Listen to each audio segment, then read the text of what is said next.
Bayangkan, ada sebuah desa yang dulunya ramai, penuh dengan suara pedagang di pasar, anak-anak berlarian di sawah, dan azan yang menggema dari masjid kayu sederhana. Desa itu dikenal dengan nama Cikahuripan, berada jauh di pedalaman Jawa Barat. Warga desa sekitarnya masih ingat betul, jalan menuju sana berupa tanah merah yang licin saat hujan, melewati rimbunan hutan bambu, lalu terbuka menjadi hamparan rumah-rumah panggung yang berdiri di atas tiang kayu. Namun ada satu hal yang aneh. Desa itu tiba-tiba menghilang pada tahun 1967. Tidak terbakar, tidak pindah, tidak hancur oleh perang. Hilang begitu saja.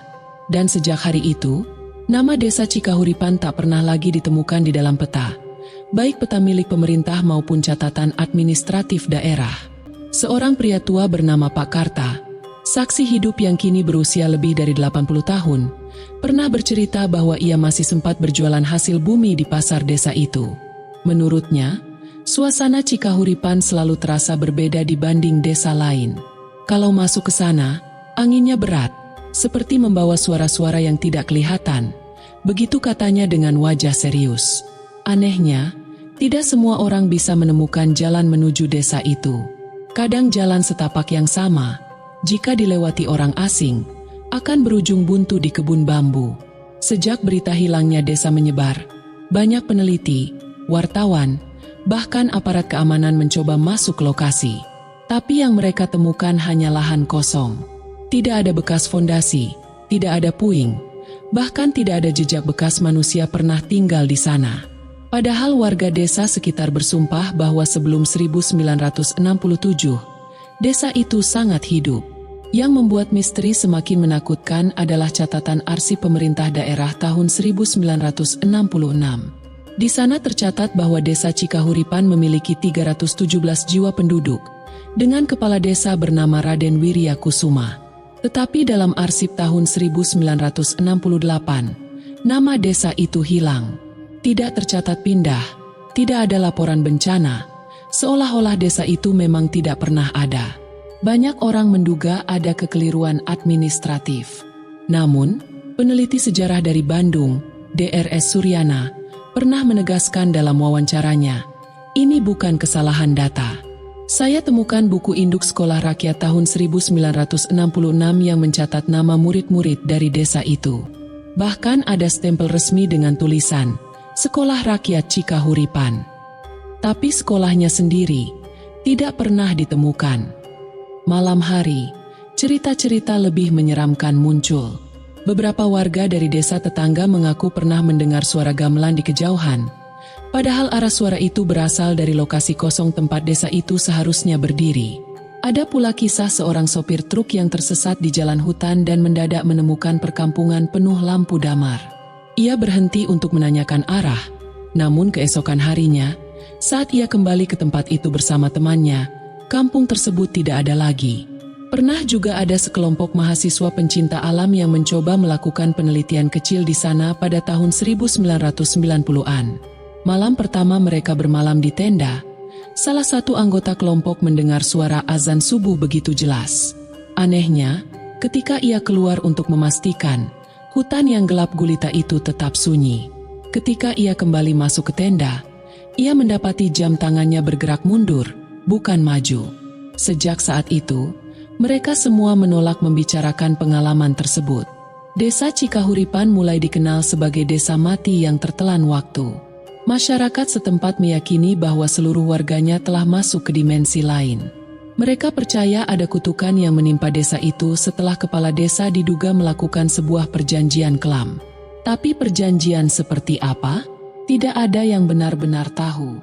Yang jelas, sejak tahun 1967, tidak ada seorang pun yang pernah melihat warga asli Cikahuripan. Tidak ada makam mereka, tidak ada keluarga yang datang mencari, seolah seluruh garis keturunan hilang dalam satu malam. Ada satu fakta yang sering dianggap sebagai petunjuk terakhir. Beberapa tahun lalu, seorang pemburu babi hutan menemukan potongan papan kayu yang terkubur di tanah. Pada papan itu masih tertulis samar kata, Cikahuripan, dengan cat merah tua yang sudah pudar. Papan itu sekarang disimpan oleh salah seorang kolektor benda mistis, Dan konon jika disentuh, papan itu terasa hangat, seolah baru saja dijemur di bawah matahari. Sampai hari ini, tidak ada yang bisa menjelaskan bagaimana sebuah desa yang pernah tercatat resmi bisa menghilang begitu saja. Peta lama menunjukkan keberadaannya, tetapi peta modern seakan menolak mengingat. Dan yang lebih menyeramkan, beberapa orang yang pernah mencoba menandai lokasi itu di aplikasi digital mereka, mendapati titik GPS bergerak sendiri, menghilang, lalu berpindah ke koordinat lain. Pertanyaannya, apakah desa itu benar-benar musnah? Ataukah ia hanya tersembunyi, menunggu orang yang salah melangkah untuk menemuinya kembali? Dan jika benar Cikahuripan masih ada, apakah warganya masih hidup di sana, terperangkap di tahun 1967, mengulang hari yang sama, tanpa pernah menyadari bahwa dunia sudah meninggalkan mereka? Satu hal yang pasti, semakin Anda mencoba mencari desa itu, semakin besar kemungkinan Anda tidak akan pernah pulang lagi. Dan mungkin, semua itu berawal dari sebuah peristiwa mengerikan yang hingga kini hanya disebut orang-orang tua sebagai malam banjir darah. Kisah ini bermula pada suatu malam di awal tahun 1967, ketika langit Cikahuripan mendadak ditutupi awan gelap pekat. Hujan tidak turun, petir pun tak menyambar, tetapi udara di desa itu berubah begitu berat hingga ayam-ayam berkokok sebelum waktunya.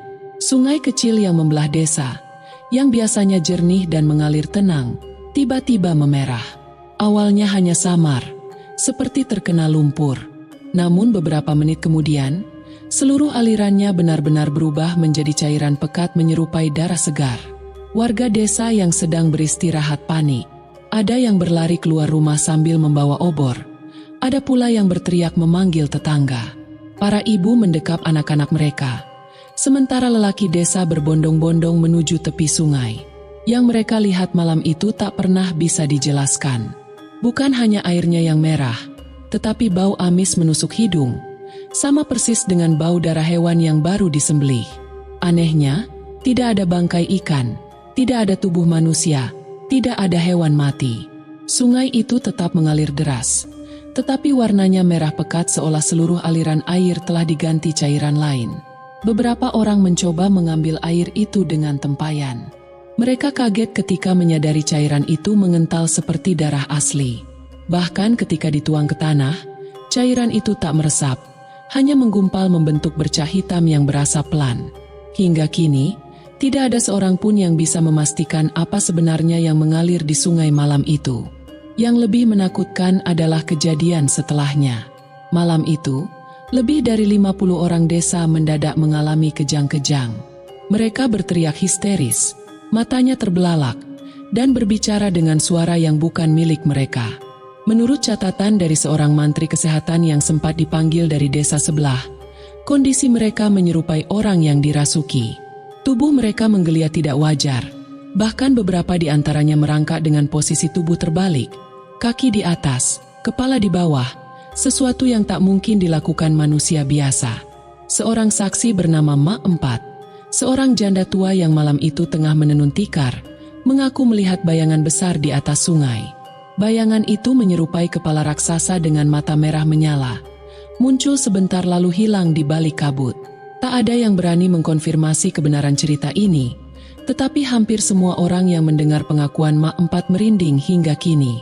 Fakta mengejutkan kemudian terungkap. Sehari setelah malam itu, semua ikan di kolam desa ditemukan mati mengapung. Pohon-pohon pisang di tepi sungai juga mengering seolah terbakar dari dalam. Padahal hujan deras turun esok harinya. Dan lebih aneh lagi, bayi-bayi yang lahir setelah malam itu tidak pernah bertahan hidup lebih dari 40 hari. Beberapa peneliti modern mencoba menafsirkan peristiwa ini. Ada yang menduga aliran sungai tercemar bahan kimia beracun akibat aktivitas tambang di daerah lain.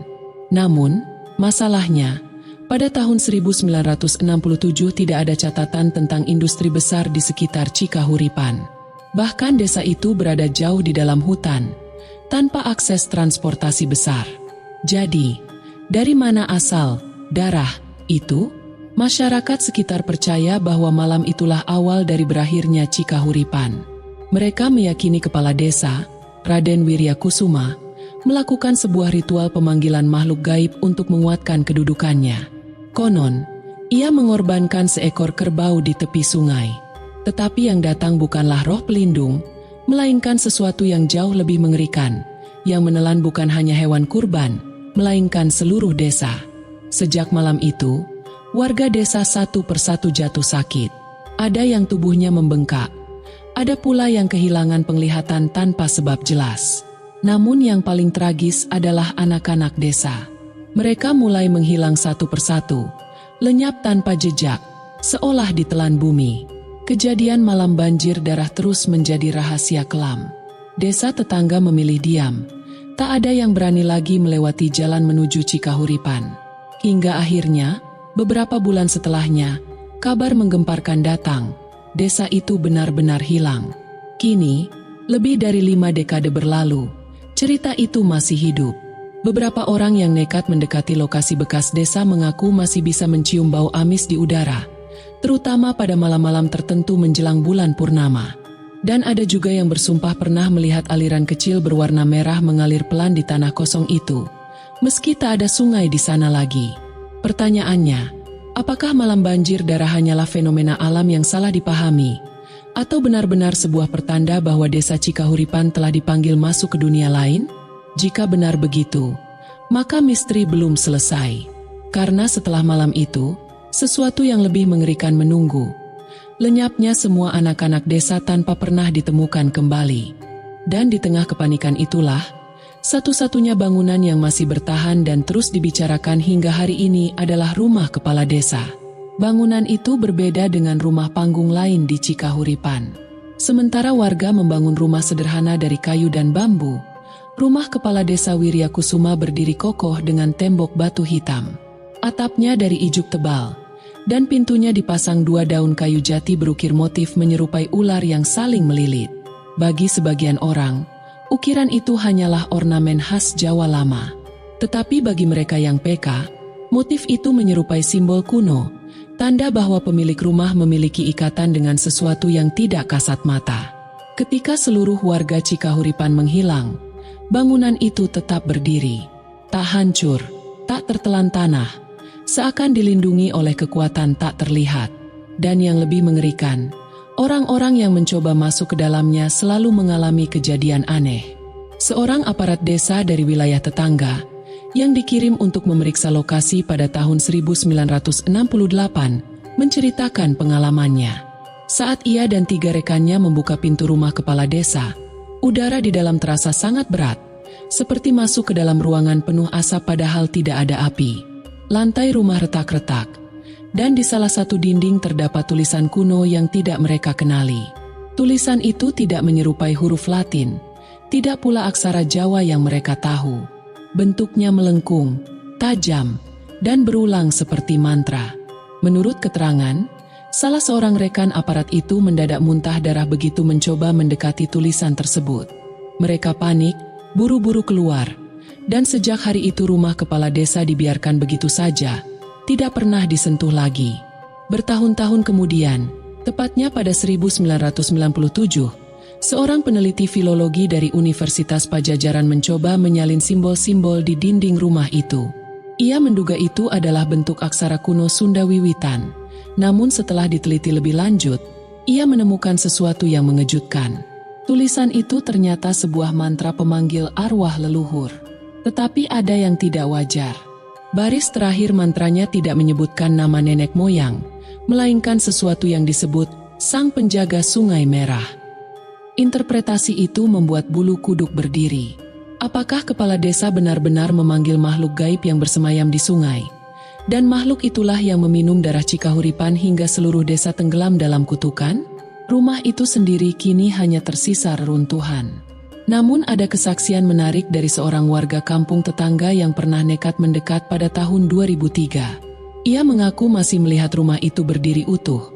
Lampu damar menyala di beranda, dan di dalamnya terdengar suara orang bercakap-cakap. Namun saat ia berkedip, bangunan itu hilang, berganti dengan puing batu yang ditumbuhi lumut. Lebih aneh lagi, ketika ia pulang ke rumah, jam tangannya menunjukkan waktu mundur 3 jam ke belakang. Beberapa paranormal yang pernah diminta menyelidiki rumah itu percaya bahwa tempat tersebut adalah pintu gerbang ke dimensi lain.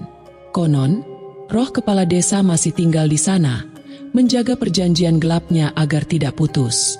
Ada yang mengatakan, siapapun yang berani masuk ke dalam rumah pada malam Jumat Kliwon akan melihat meja kayu besar yang penuh dengan sesajen, serta mendengar suara anak-anak menangis dari ruang belakang. Fakta lain yang mengejutkan datang dari seorang peneliti muda tahun 2010. Ia menemukan bahwa ukiran ular pada pintu rumah itu ternyata identik dengan simbol yang digunakan dalam ritual kuno di India Selatan. Sebuah ritual untuk mengikat roh penjaga air. Bagaimana simbol itu bisa sampai ke pedalaman Jawa Barat? Masih menjadi misteri. Lebih menyeramkan lagi, setiap kali seseorang mencoba mengambil foto rumah itu, hasilnya selalu rusak. Ada yang gelap total, ada pula yang memperlihatkan sosok samar berdiri di jendela. Sosok itu berpakaian hitam, dengan sorban menutupi kepala. Wajahnya tidak jelas, hanya sepasang mata putih menyala. Hingga kini, rumah kepala desa menjadi pusat dari semua spekulasi. Ada yang percaya bahwa bangunan itu hanyalah rumah biasa yang kebetulan bertahan. Tapi sebagian besar yakin, rumah itu adalah kunci yang menghubungkan dunia kita dengan desa Cikahuripan yang hilang. Dan yang membuat merinding, beberapa tahun terakhir, ada laporan bahwa di sekitar runtuhan rumah itu sering terdengar suara anak kecil memanggil ibunya. Suara itu begitu jelas, padahal tak ada siapapun di sana. Beberapa orang yang berani menoleh ke arah suara justru melihat bekas jejak kaki kecil di tanah, berlumuran lumpur merah. Pertanyaan pun muncul, apakah anak-anak yang hilang malam itu sebenarnya masih berada di dalam rumah kepala desa? Ataukah mereka semua telah menjadi bagian dari perjanjian kelam yang ditulis di dinding rumah tersebut? Satu hal yang pasti, semakin banyak orang berusaha membuka misteri rumah itu, semakin banyak pula kejadian aneh yang menimpa mereka. Dan itulah sebabnya, hingga kini, tidak ada seorang pun yang berani menetap lama di sekitar lokasi rumah kepala desa. Namun, kisah horor desa ini belum berhenti di situ. Karena setelah rumah itu ditinggalkan, tragedi lain yang jauh lebih memilukan terjadi. Hilangnya semua anak-anak Cikahuripan secara misterius, satu persatu, tanpa jejak. Awalnya, orang-orang mengira anak-anak hanya tersesat di kebun bambu atau bermain terlalu jauh di tepi hutan. Namun kenyataan yang mereka hadapi jauh lebih menyeramkan. Anak-anak itu hilang tanpa suara, tanpa bekas langkah, bahkan tanpa meninggalkan pakaian atau benda apapun. Mereka seolah ditelan tanah hidup-hidup. Kesaksian pertama datang dari seorang ibu bernama Nyi Laras. Ia menceritakan bahwa sore itu, anaknya, Sari, sedang bermain bersama 3 teman sebaya di halaman rumah. Mereka tertawa, berlari, dan bernyanyi lagu dolanan. Namun dalam sekejap, suara itu terhenti. Saat Nyi Laras menoleh, halaman rumahnya kosong. Hanya mainan bambu yang tergeletak di tanah. Sementara keempat anak tadi lenyap begitu saja. Tak ada suara teriakan, tak ada jejak berlari. Seolah waktu untuk mereka berhenti tepat di tempat itu. Kejadian serupa terjadi berulang kali dalam beberapa hari. Dari catatan lisan yang masih bertahan, disebutkan bahwa setidaknya 20 anak hilang dalam kurun seminggu. Desa dilanda kepanikan. Para orang tua berjaga sepanjang malam, memasang sesajen di depan rumah, bahkan mengikat anak-anak mereka dengan tali agar tidak menghilang. Tetapi usaha itu sia-sia. Ada seorang bapak yang bersumpah melihat anaknya tidur lelap di ranjang, hanya untuk menemukan ranjang itu kosong ketika ia kembali 5 menit kemudian. Tali pengikat masih utuh, tetapi anaknya benar-benar hilang. Yang membuat bulu kuduk berdiri adalah pengakuan dari satu-satunya anak yang selamat, seorang bocah laki-laki bernama Wira. Ia menceritakan bahwa saat bermain di kebun bambu bersama teman-temannya, mereka mendengar suara tawa seorang perempuan dari balik rumpun. Suara itu memanggil mereka, lembut namun menakutkan. Ketika Wira mencoba menutup telinganya, ia melihat sesuatu yang tak bisa ia lupakan seumur hidup. Tangan-tangan hitam keluar dari tanah, meraih tubuh teman-temannya satu persatu. Tubuh anak-anak itu terseret masuk ke dalam tanah tanpa sempat berteriak. Wira sendiri berhasil kabur karena ibunya keburu memanggil dari jauh. Anehnya, ketika ia menoleh kembali ke arah kebun bambu, tanah di sana tetap rata, tak ada lubang, tak ada bekas galian, seakan semua itu hanya ilusi. Tapi Wira bersikeras bahwa ia melihatnya dengan mata kepala sendiri. Para tetua desa lalu mengingat sesuatu. Di belakang rumah kepala desa terdapat sebuah sumur tua yang sudah lama ditutup. Sumur itu disebut-sebut sebagai tempat roh penjaga desa bersemayam. Mereka menduga anak-anak hilang karena roh itu menagih tumbal. Beberapa orang mencoba membuka kembali penutup sumur untuk memastikan, tetapi saat batu penutup diangkat, udara dingin menyambar, dan terdengar suara tangisan anak-anak dari dasar sumur. Tak ada yang berani melanjutkan. Sumur itu kembali ditutup, kali ini dengan doa-doa, meski rasa takut tak pernah hilang. Fakta mengejutkan datang dari arsip kesehatan daerah tetangga. Dalam laporan tahun 1967, tercatat adanya fenomena psikosis massal di desa Cikahuripan, khususnya menimpa anak-anak. Namun catatan itu berhenti begitu saja tanpa penjelasan. Tak ada tindak lanjut, tak ada penyelidikan resmi, seakan laporan itu sengaja dihentikan. Hilangnya anak-anak membuat suasana desa semakin mencekam. Malam-malam diisi oleh isak tangis orang tua yang kehilangan buah hati. Namun setelah beberapa hari, tangisan itu berubah menjadi keheningan. Para orang tua tak lagi keluar rumah. Pintu-pintu terkunci rapat. Bahkan anjing-anjing desa berhenti menggonggong. Desa Cikahuripan mendadak seperti kota mati sebelum benar-benar menghilang dari dunia. Yang aneh, sejak saat itu, suara anak-anak tak pernah benar-benar hilang. Warga desa tetangga yang kebetulan melewati hutan sekitar Cikahuripan sering mendengar suara riang bocah bermain petak umpet. Ada juga yang mendengar lagu dolanan khas Sunda, padahal tak ada seorang pun di sana.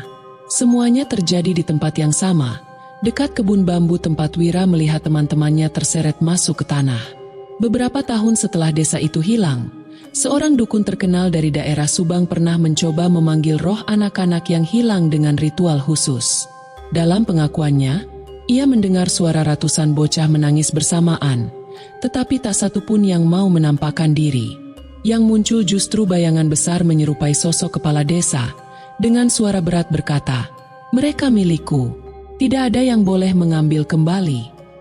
Sejak saat itu, kisah tentang anak-anak Cikahuripan menjadi legenda menyeramkan yang diturunkan dari mulut ke mulut. Konon, pada malam tertentu ketika bulan purnama, masih ada orang yang melihat barisan anak-anak berjalan beriringan di hutan. Wajah mereka pucat, mata kosong, sambil melantunkan lagu anak-anak lama. Siapapun yang mengikuti iring-iringan itu, tak pernah kembali. Hingga hari ini, misteri hilangnya anak-anak Cikahuripan masih menimbulkan tanda tanya besar. Apakah mereka benar-benar mati? Atau terjebak dalam dimensi lain yang diciptakan oleh perjanjian gelap sang kepala desa?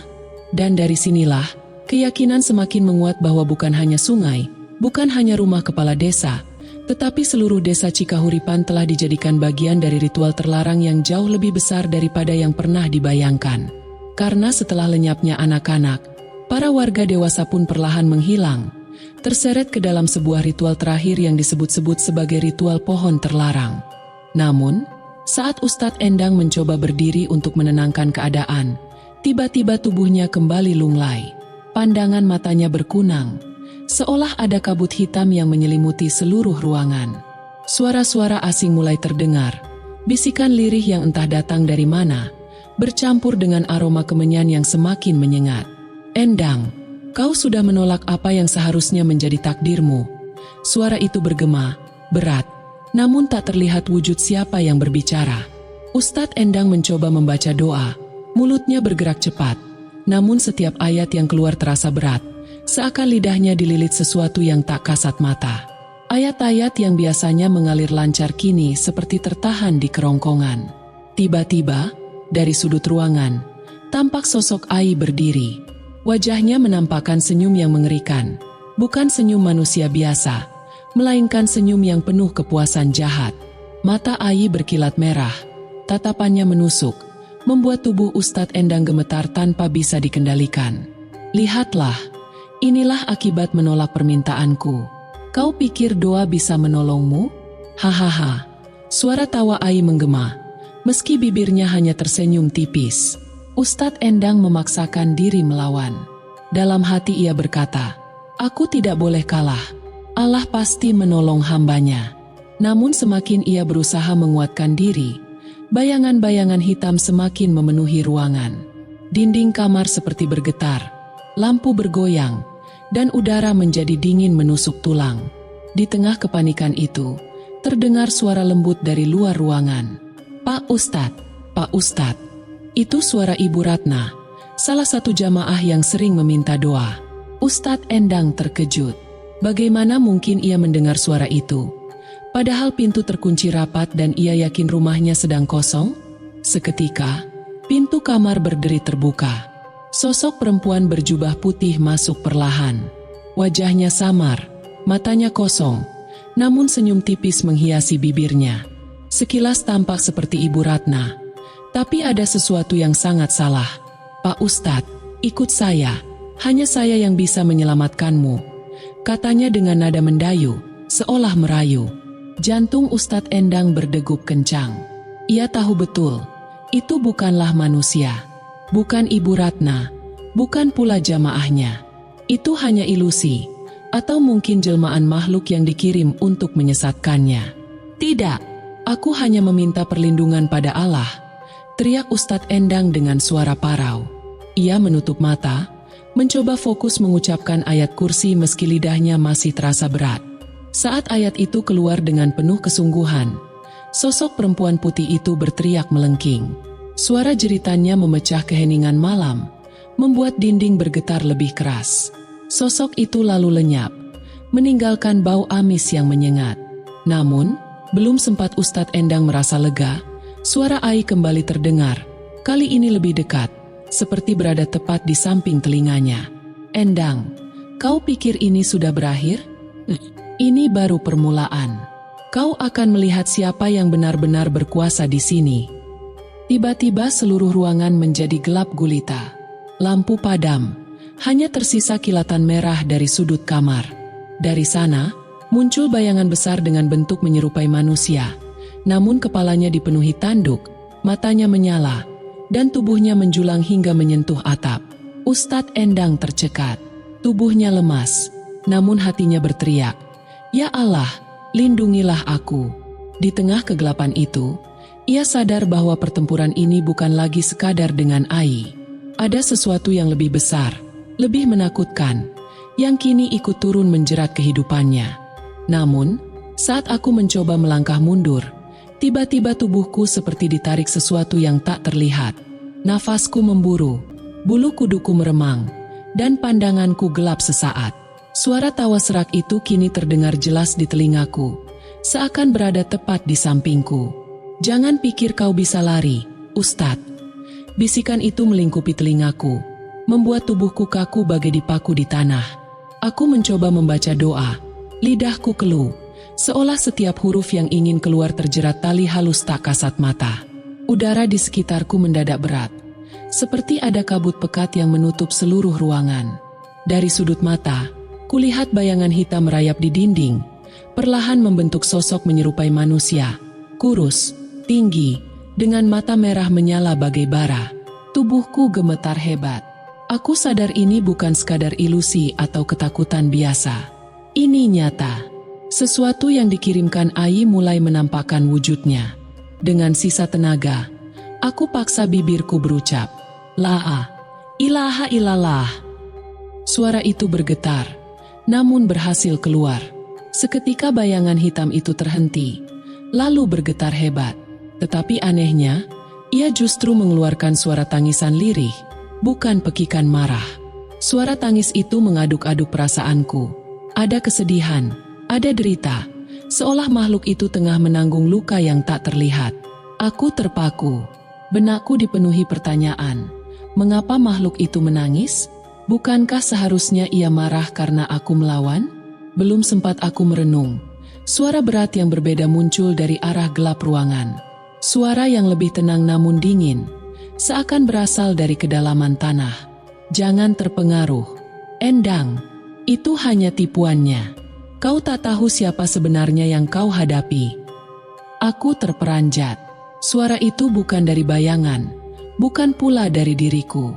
Aku menoleh ke segala arah, tapi yang kulihat hanya kegelapan. Tangisan makhluk itu semakin keras, seperti anak kecil kehilangan induk. Aku semakin bimbang. Antara rasa iba dan kewaspadaan, jiwaku terombang-ambing. Lalu, perlahan, sosok itu mendekat. Wujudnya mulai jelas.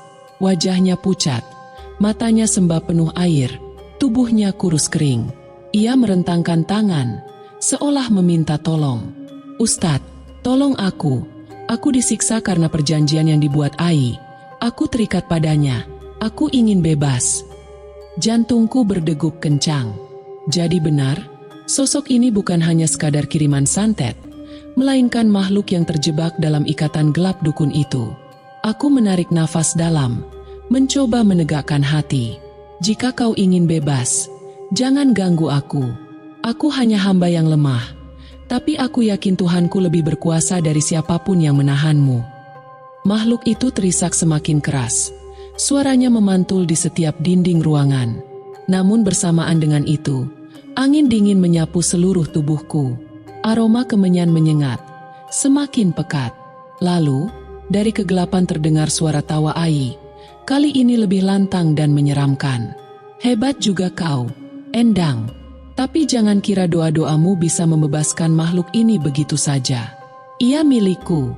Selamanya ia akan tunduk padaku." Seketika, tangisan makhluk itu berubah jadi jeritan perih. Tubuhnya terpelintir dengan sendirinya, seperti ada tali tak kasat mata yang mencekik dan meremukkan sendinya. Aku hanya bisa menatap dengan ngeri, tak tahu harus berbuat apa. Aku berusaha memperkuat diriku, mengangkat tangan, lalu dengan lantang aku membaca ayat kursi. Kata demi kata keluar dengan penuh tenaga, seakan setiap huruf adalah pedang yang kutebaskan. Makhluk itu menjerit lebih keras, sementara suara tawa Ai semakin marah, menggema dari segala arah. Getaran tanah terasa di bawah kakiku, seperti bumi ikut menolak apa yang sedang terjadi. Aku sadar, pertarungan ini belum selesai. Justru inilah awal dari puncak perlawanan. Aku harus memilih, bertahan dengan doa yang mungkin bisa membebaskan makhluk itu, atau menyerah dan membiarkan diriku hancur di bawah kuasa Ai. Dengan sisa kekuatan, aku menutup mataku, menundukkan kepala, dan berserah sepenuhnya. Ya Allah, jika ini adalah ujian MU, jangan biarkan aku goyah. Tunjukkan jalan untuk membebaskan diri dan makhluk ini dari belenggu setan. Suara gemuruh itu mendadak terhenti. Senyap, namun aku tahu, badai yang lebih besar sedang menunggu di depan. Ketika cahaya itu padam dan meninggalkan keheningan yang menusuk, seisi rumah langsung diselimuti hawa gelap yang begitu berat. Ustadz Endang masih terbaring di ruang tamu dengan tubuh lemah, namun matanya menatap penuh harap ke arah Ai yang berdiri di tengah pusaran energi hitam. Nafasnya tersengal, wajahnya pucat, namun keyakinan di dalam dadanya belum benar-benar runtuh. "Tidak ada lagi yang bisa menolongmu, Endang." Suara Ai menggelegar, bergema seperti datang dari perut bumi. "Kekuatanmu hanya ilusi. Kau telah menolak aku, dan malam ini, kau akan menyaksikan kehancuranmu sendiri." Ustadz Endang mencoba bangkit, namun tubuhnya seperti ditahan ribuan rantai tak kasat mata. Ia hanya mampu merangkak, sementara pandangan matanya mulai kabur. Hawa dingin yang menusuk seolah menyerap habis sisa tenaga dari tubuhnya. Tapi di sela rasa lemah itu, hatinya terus berdoa lirih, tanpa henti, walau suaranya hampir tak terdengar. Di luar rumah, suara angin meraung bagai serigala lapar. Genteng bergetar, pohon-pohon di halaman merunduk seperti ditekan kekuatan gaib. Bahkan ayam-ayam yang biasanya ribut menjelang subuh, malam itu terdiam seolah ikut tercekik oleh kegelapan. Tiba-tiba, bayangan hitam menjelma dari belakang Ai, membentuk sosok tinggi menjulang dengan mata menyala merah. Tubuhnya kabur, namun auranya jelas menakutkan. Itu adalah hodam hitam yang selama ini dipelihara Ai dengan puasa terlarang dan persembahan gelap. Sosok itu menunduk, siap melumat siapapun yang diperintahkan tuannya. Ustadz Endang menutup mata sejenak. Dadanya bergetar, bibirnya berucap makin jelas, melafalkan ayat-ayat suci yang selama ini ia jadikan pegangan hidup. Semakin keras suara seraknya, semakin kuat pula dorongan yang membuat tubuhnya perlahan bisa bangkit dari lantai. Ai tertawa, tawa yang panjang dan menjeritkan rasa congkak. "Percuma, doa-doamu hanya buih di lautan. Kau tak akan bisa melawan sesuatu yang telah hidup dari darah dan dendam. Namun, pada detik itu, udara di dalam rumah seakan berubah. Dari balik pintu yang tadi berguncang hebat, muncul kilatan cahaya samar, seperti bara yang menyala dalam kegelapan. Suara azan subuh terdengar dari kejauhan, menggema lembut, meski samar ditelan suara angin. Seketika, wajah Ai menegang, tawanya berhenti, matanya melotot tak percaya. Hodam hitam di belakangnya bergetar hebat. Tubuh kaburnya retak-retak seperti kaca yang dilempar batu. Ia meraung. Suara raungannya menembus dinding rumah, membuat kaca jendela bergetar keras hingga hampir pecah. Ustadz Endang memaksakan diri berdiri tegak, meski kakinya gemetar hebat. Ia menatap lurus ke arah Ai. Suara doanya semakin mantap, seolah mendapat kekuatan baru dari gema azan yang makin mendekat. Jika memang ini jalan terakhir, biarlah aku mati dalam doa. Tapi ketahuilah, Ai, cahaya Allah tak akan pernah kalah oleh gelapmu. Ai menjerit, tubuhnya seperti ditarik dua arah. Hodam hitam itu meronta, mencoba bertahan, tapi cahaya yang kini membanjiri seisi rumah kian kuat, datang dari segala arah, menembus dinding, menelanjangi setiap bayangan. Malam itu berubah menjadi medan pertarungan terakhir. Antara keyakinan seorang ustadz yang hampir hancur, melawan dendam seorang dukun yang tak mau kalah. Dan hanya satu dari mereka yang akan tersisa saat fajar benar-benar tiba. Suara takbir yang menggema di seluruh ruangan itu membuat bayangan hitam yang tadi berputar-putar langsung buyar, seolah terbakar cahaya yang tak terlihat. Semua orang terpaku, napas mereka tersengal. Namun di hati mulai tumbuh secercah keyakinan bahwa pertarungan panjang ini akhirnya akan mencapai titik akhir.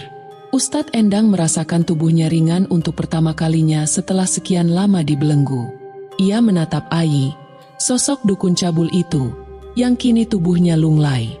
Wajahnya pucat, matanya kosong, seakan kehilangan semua kesombongan yang dulu ia banggakan.